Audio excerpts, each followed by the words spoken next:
Malvi sir maths में स्वागत है। इस वीडियो में हम जानेंगे top 50 GK most important question जो कि 11th-12th बेस्ड होंगे और ये सभी कंपटीशन एग्ज़ाम में पूछे जाते हैं। और जो बच्चे अभी 11th-12th क्लास में हैं उनको भी इन क्वेश्चनों से बहुत ही अच्छा नॉलेज होगा। तो ये वीडियो जो है वो सभी 11th-12th स्टूडेंट्स के लिए भी हेल्पफुल होंगी, जहाँ से आप जेईई मेंस एग्ज़ाम जो है इसके लिए भी आपको यहाँ से फ़ायदा मिलेगा और नीट एग्ज़ाम के लिए भी। तो ये क्वेश्चन सारे एग्ज़ाम में पूछे गए हैं। इसके पहले जो जितने भी एग्ज़ाम हुए सभी एग्ज़ाम में पूछे गए क्वेश्चनों को यहाँ पे लिया गया है। टॉप 50 क्वेश्चन है उसके पूछे गए एग्ज़ामों के। चलिए तो इसको स्टार्ट करते हैं वीडियो को। सभी क्वेश्चन बहुत ही अच्छे हैं, स्टार्ट से देखिए और वीडियो के लास्ट तक ज़रूर बने रहें। ये हमारे वीडियो का पार्ट फर्स्ट है। इसी प्रकार इसके पार्ट सेकंड, थर्ड, फोर्थ बनेंगे। सभी क्वेश्चनों में 50-50 क्वेश्चन, सभी पार्ट में 50-50 क्वेश्चन होंगे। तो सभी क्वेश्चनों को आप आसानी से यहाँ पे समझ पाएंगे, देख पाएंगे। चलिए स्टार्ट करते हैं वीडियो।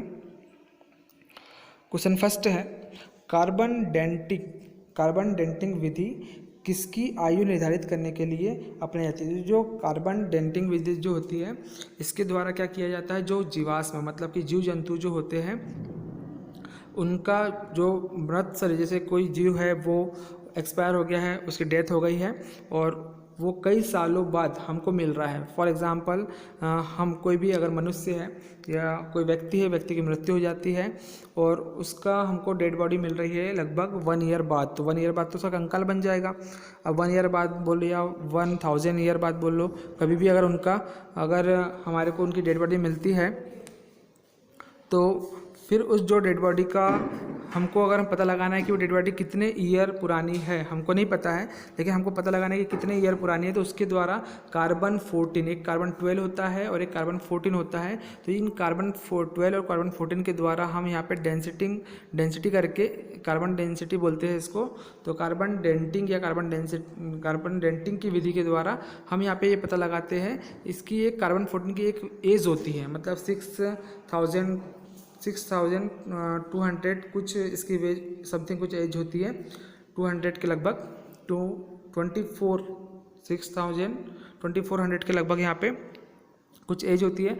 इस एज में से कितना यहाँ पे कम हुआ है अवशेष, उसके द्वारा हम पता लगाते हैं कि ये कितने ईयर पुरानी बॉडी है या कितने मंथ पुरानी है, कितने ईयर पुरानी है, उसके द्वारा हम पता लगाते हैं। तो इसी प्रकार जीवाश्म की जो कार्बन डेटिंग विधि है वो आयु निर्धारित करने के लिए हम अपनाई जाती है जीवाश्मों की। जैसे कि फॉर एग्जांपल हमारे को कोई ऐसा प्राणी, ऐसा जीव जंतु हमको जंगलों में मिल गया, उसके अवशेष मिले और हमको पता लगाना है कि इसकी डेथ कब हुई थी, कितने ईयर पुरानी है, तो हम उसका जो पता लगाते हैं वो कार्बन डेटिंग विधि के द्वारा पता लगाते हैं। मोस्ट इंपॉर्टेंट क्वेश्चन है। चलिए नेक्स्ट, इसी प्रकार बहुत सारे यहाँ पे क्वेश्चन आपको मिलेंगे, तो आप वीडियो के अंत तक जरूर बने रहें। चलिए देखते हैं। अत्यधिक शराब का सेवन करने से शरीर का कौन सा अंग विशेष रूप से प्रभावित होता है। तो अभी यहाँ पे कुछ जो क्वेश्चन है स्टार्टिंग में वो पूरे बायो से रिलेटेड है और कुछ क्वेश्चन आपको फिजिक्स से मिलेंगे और फिर कुछ क्वेश्चन आपको अपनी अगली सीरीज में यहाँ पे रसायन से भी मिलेंगे, केमिस्ट्री से भी मिलेंगे। तो जितने भी क्वेश्चन है सभी आप अच्छी तरह ध्यान से पढ़ें। तो यकृत जो होता है वो शराब के अत्यधिक सेवन से, जिसको हम लीवर बोलते हैं, वो सबसे ज़्यादा प्रभावित होता है। नेक्स्ट क्वेश्चन, शरीर में रक्त बैंक का काम कौन सा अंग करता है। तो शरीर में जो तिल्ली, जिसको हम स्प्लीन बोलते हैं, ये हमारे शरीर में रक्त बैंक का काम करता है, जो कि हमारे लेफ्ट साइड में पाया जाता है हमारे शरीर में। जस्ट जहाँ से हम भोजन जहाँ से जमा, उसके जस्ट ऊपर में साइड में होता है ये स्प्लेन, जिसको हम कहते हैं। चलिए नेक्स्ट, हरे पौधों में प्रकाश संश्लेषण की इकाई क्या कहलाती है। तो हरे पौधों में प्रकाश संश्लेषण की इकाई क्या कहलाती है, क्वांटोसोम कहलाती है। नेक्स्ट क्वेश्चन हो जाएगा क्वेश्चन नंबर 5, मछली के हृदय में कितने प्रकोष्ठ होते हैं। मोस्ट इंपॉर्टेंट क्वेश्चन है, बहुत बार एग्जाम में पूछा गया है। तो मछली के हृदय में 2 प्रकोष्ठ होते हैं, 2 प्रकोष्ठ पाए जाते हैं। चलिए नेक्स्ट, शरीर में रक्त को सफ़ेद कोशिकाओं का मुख्य कार्य क्या होता है। मतलब सफ़ेद कोशिका, जो शरीर में हमारी रक्त में सफ़ेद कोशिकाएं पाई जाती है, उसका मुख्य कार्य क्या होता है, क्या करती है वो। तो शरीर को बीमारियों से बचाने का कार्य करती है।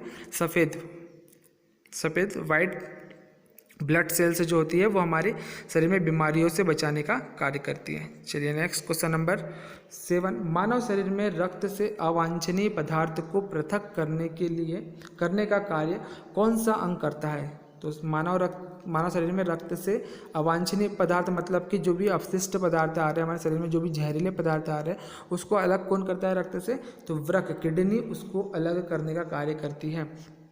आप ध्यान देंगे हमारे शरीर में जितना भी हानिकारक पदार्थ होता है वो किडनी के माध्यम से इसको छाना जाता है और वहाँ से ये किडनी से फिल्टर होता है। किडनी से फिल्टर होने के बाद में वो मूत्र मार्ग से उस जो भी हानिकारक पदार्थ है वो बाहर निकल जाता है। चलिए नेक्स्ट क्वेश्चन नंबर 8 है, चर्चित अप्सरा क्या है? तो न्यूक्लियर रिएक्टर को हम चर्चित अप्सरा कहते हैं। नेक्स्ट, डायनोमा का क्या कार्य है? यांत्रिक ऊर्जा से विद्युत ऊर्जा का उत्पादन, मतलब कि जो डायनोमा है वो यांत्रिक ऊर्जा को विद्युत ऊर्जा में परिवर्तित करने का कार्य करता है। नेक्स्ट, पिंच ब्लेड से कौन सा रेडियोएक्टिव तत्व पाया जाता है? पिंच ब्लेड से कौन सा रेडियोएक्टिव तत्व प्राप्त किया जाता है? तो पिंच ब्लेड से रेडियोएक्टिव तत्व किसको बोलेंगे? जो रेडिएशन निकालती, जिसके अंदर से रेडिएशन निकलती है उसको हम रेडियोएक्टिव तत्व बोलते हैं, और ये हानिकारक तत्व होते हैं। तो यहाँ से क्या हो जाएगा, रेडियोएक्टिव तत्व से क्या प्राप्त किया जाता है? रेडियम प्राप्त किया जाता है। तो इसका अपोजिट क्वेश्चन भी हो जाएगा कि रेडियम कहाँ से प्राप्त किया जाता है? तो पिंच ब्लेड से हम रेडियोएक्टिव तत्व प्राप्त किया गया था। कौन सा प्राप्त किया गया था? तो यहाँ पे रेडियम इसका आंसर हो जाएगा। पिंच ब्लेड से रेडियोएक्टिव तत्व प्राप्त किया गया था। कौन सा प्राप्त किया गया था? आंसर होगा रेडियम। या रेडियम किससे प्राप्त किया गया था? तो पिंच ब्लेड से प्राप्त किया गया था। अपोजिट भी याद रखेंगे, मोस्ट इंपॉर्टेंट क्वेश्चन है सभी नीट और जेईई मेंस के लिए। और KVPY एग्जाम भी, किशोर वैज्ञानिक प्रोत्साहन योजना जो होती है उसके लिए भी ये मोस्ट इंपॉर्टेंट क्वेश्चन है। गिरगिट की त्वचा, जो कि 11th के बाद, अब 10th पास होने के बाद भी आप ये एग्ज़ाम देते हो KVPY 11th में, और इसके बाद 12th के बाद भी आप पास होने के बाद में 12th पास होने के बाद में भी आप ये एग्ज़ाम दे सकते हैं। KVPY जो एग्ज़ाम होता है किशोर वैज्ञानिक प्रोत्साहन योजना, इसका फुल फॉर्म है। तो इसमें क्या होता है, एक स्कॉलरशिप बेस्ड एग्ज़ाम है और इसमें 4 लाख तक की स्कॉलरशिप मिलती है। तो आप उसको बहुत अच्छे से उसकी तैयारी करें और यहाँ से भी उसमें क्वेश्चन बन सकते हैं। ये सभी अच्छे क्वेश्चन से जो एग्ज़ाम में पूछे गए। गिरगिट की त्वचा में रंग बदलने का कारण क्या है? तो इसका आंसर हो जाएगा, उसकी त्वचा में मेलनोफोर नामक असंख्य रंग द्रव्य कोशिकाओं की उपस्थिति होती है। नेक्स्ट क्वेश्चन, प्रकृति में सबसे अधिक मात्रा में पाए जाने वाला कार्बनिक यौगिक कौन सा है? तो इसका आंसर हो जाएगा सेल्यूलोज। तो सेल्यूलोज जो होता है वो प्रकृति में सबसे अधिक मात्रा में पाए जाने वाला कार्बनिक यौगिक होता है। नेक्स्ट क्वेश्चन, क्वेश्चन नंबर 13, समुद्र के किनारे उगने वाले वृक्षों में वार्षिक वलय एनुअल रिंग्स क्यों नहीं होती?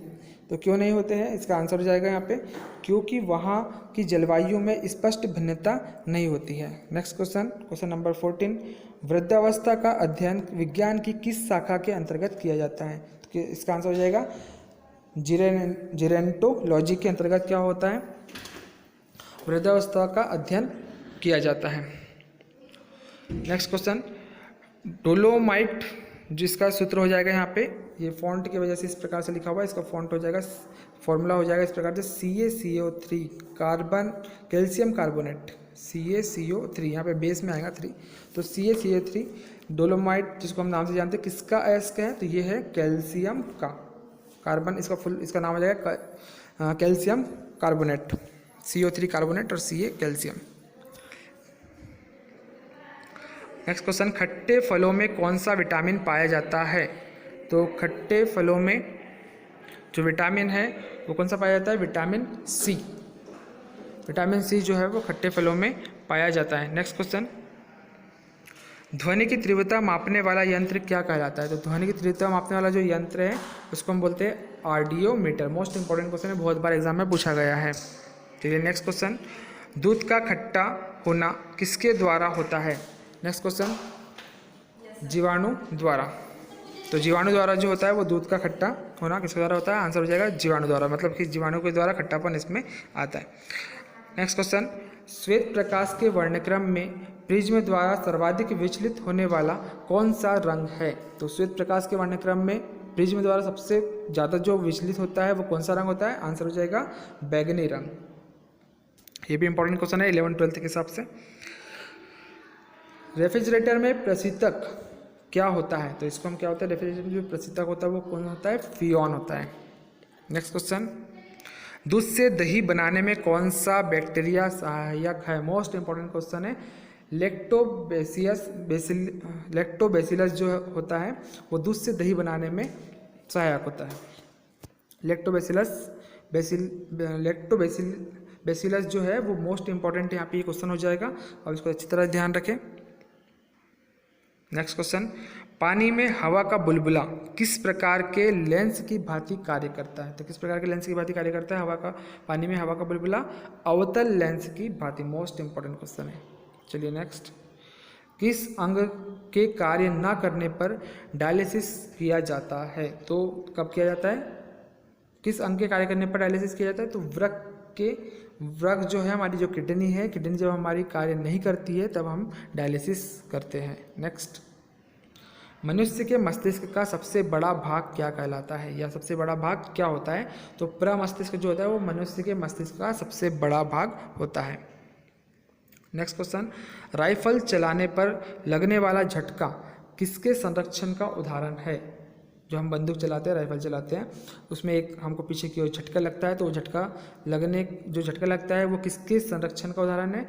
रेखीय संवेग संरक्षण का आंसर हो जाएगा। रेखीय संवेग संरक्षण के जो नियम है उसका ये एग्जाम्पल है, रेखीय संवेग संरक्षण के नियम का।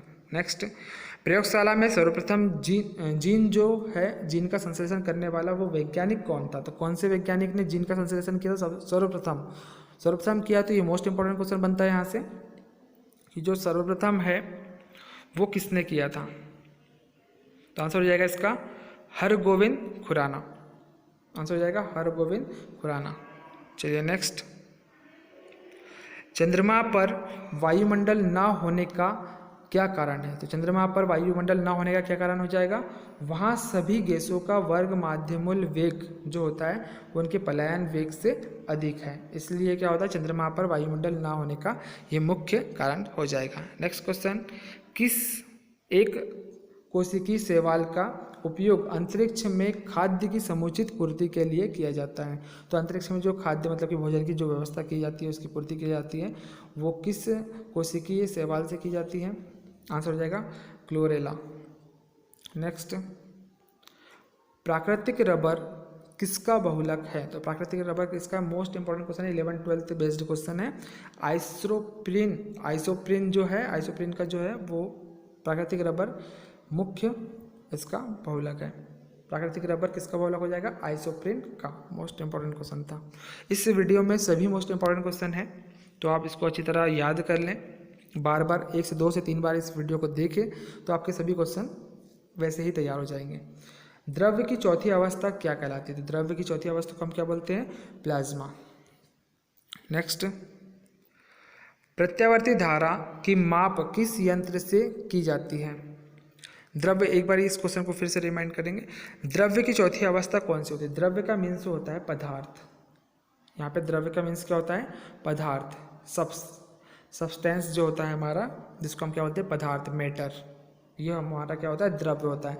तो द्रव्य की मतलब जो पदार्थ है, पदार्थ की 3 अवस्था होती है, ठोस, द्रव, गैस, सॉलिड, लिक्विड और गैस। तो यहाँ पे 3 प्रकार से होता है, और चौथी अवस्था कौन सी होती है? प्लाज्मा अवस्था होती है। तो आपको यहाँ पे कन्फ्यूजन ये होगा कि 2 प्रकार से द्रव्य होता है। मैं जो बेसिक है 11th-12th जो अभी न्यू स्टूडेंट है उन लोगों में कन्फ्यूजन होता है, तो थोड़ा बेसिक से बता रहा हूँ। द्रव्य एक ये वाला होता है और एक हमारा ये द्रव्य होता है, एक ये होता है द्रव। तो ये द्रव्य जो होता है इसको हम क्या बोलते हैं? ये वाला जो द्रव होता है वो हमारा होता है लिक्विड वाला, है ना। जितना भी हमारा वाटर होता है, ये वाटर वाला ये द्रव हो जाएगा। और ये वाला जो द्रव्य है ये है हमारा पदार्थ, जिसको हम सब्सटेंस बोलते हैं इंग्लिश में, है ना, या मैटर। तो ये हो जाएगा हमारा द्रव्य, और ये वाला द्रव्य, दोनों में डिफरेंस आपको समझ में आ गया होगा। तो नेक्स्ट क्वेश्चन देखते हैं यहाँ से, प्रत्यावर्ती धारा की माप किस यंत्र से की जाती है? तो प्रत्यावर्ती धारा की जो माप की जाती है वो किससे की जाती है? तप्त तार अमीटर से प्रत्यावर्ती धारा की माप की जाती है। नेक्स्ट क्वेश्चन, प्रकाश तरंगों के किस गुण से उनके अनुप्रस्थ होने का प्रमाण मिलता है? आंसर हो जाएगा ध्रुवण से। नेक्स्ट क्वेश्चन, एक वृत्ताकार वलय का गुरुत्व केंद्र कहाँ होता है? तो वृत्ताकार जो वलय होती है उसका गुरुत्व केंद्र कहाँ होगा? वलय वृत्त के केंद्र पर। वृत्ताकार वलय मतलब इस टाइप से आपकी वृत्ताकार वलय बनेंगी। इसका जो केंद्र होगा वो केंद्र कहाँ होगा? सेंटर पॉइंट पे होगा। मतलब कि वृत्ताकार वलय का जो गुरुत्व होगा, गुरुत्व बल जो कार्य करता है उसके केंद्र पर ही लगता है। ये आप अभी फिजिक्स में अपने 11th-12th में आपको पढ़ने को भी मिलेगा इससे रिलेटेड क्वेश्चन। चलिए नेक्स्ट, मानव रक्त का पीएच होता है। तो मानव रक्त का पीएच क्या होता है? आंसर हो जाएगा इसका 7.4। मानव रक्त का जो पीएच हो जाएगा वो 7.4 होगा। इसका आंसर हो जाएगा 7.4। नेक्स्ट क्वेश्चन, ये याद रखना है आपको, मानव रक्त का जो पीएच होता है वो 7.4 होता है। नेक्स्ट क्वेश्चन है यहाँ पे 35, खनिज संरचना की दृष्टि से हीरा क्या है? तो खनिज संरचना की दृष्टि से हीरा क्या होता है? कार्बन है एक प्रकार का। नेक्स्ट, ग्रहों की गति का सिद्धांत किसने प्रतिपादित किया था? तो ग्रहों की जो गति होती है उसका सिद्धांत किसने प्रतिपादित किया था? आंसर हो जाएगा यहाँ पे, आंसर हो जाएगा इसका केपलर ने। तो केपलर जो है एक साइंटिस्ट है जिन्होंने ग्रहों की गति का सिद्धांत प्रतिपादित किया था।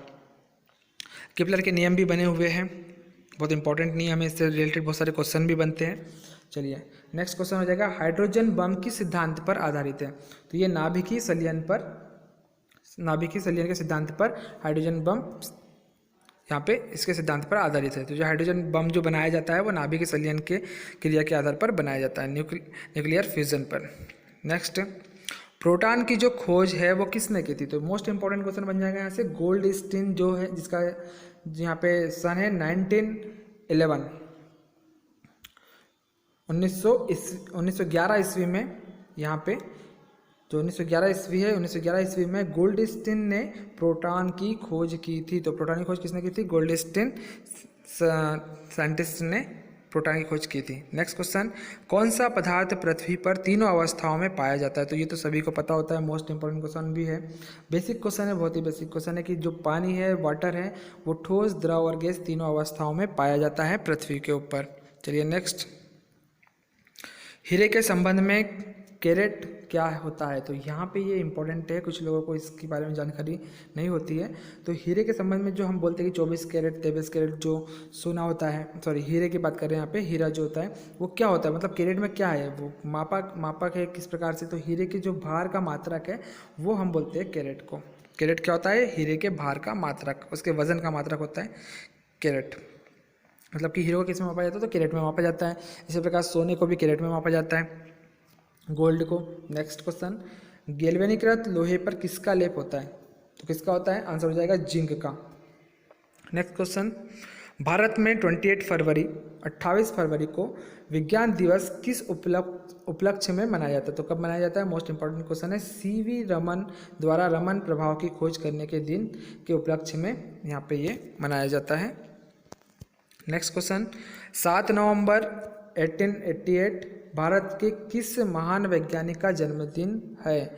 मोस्ट इंपॉर्टेंट क्वेश्चन है। सीवी रमन जो हमारे साइंटिस्ट हैं, इनका 7 नवंबर 1888, जो कि भारत के वैज्ञानिक है, महान वैज्ञानिक है, इन्होंने बहुत सारी खोजें की हैं।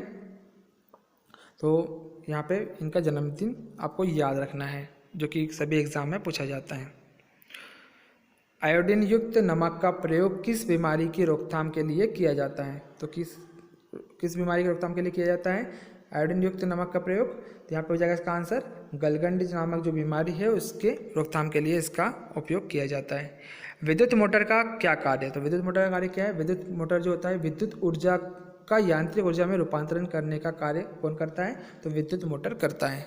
नेक्स्ट, पृथ्वी का औसत घनत्व कितना है? तो कितना है पृथ्वी का औसत घनत्व? 5.5 ग्राम प्रति घन सेंटीमीटर पृथ्वी का औसत घनत्व होता है। नेक्स्ट क्वेश्चन, सूर्य सदैव पूर्व में निकलता है क्यों निकलता है? क्योंकि पृथ्वी जो है वो पश्चिम से पूर्व की ओर घूमती है, इसलिए सूर्य सदैव पूर्व में निकलता है, इसका यही कारण है।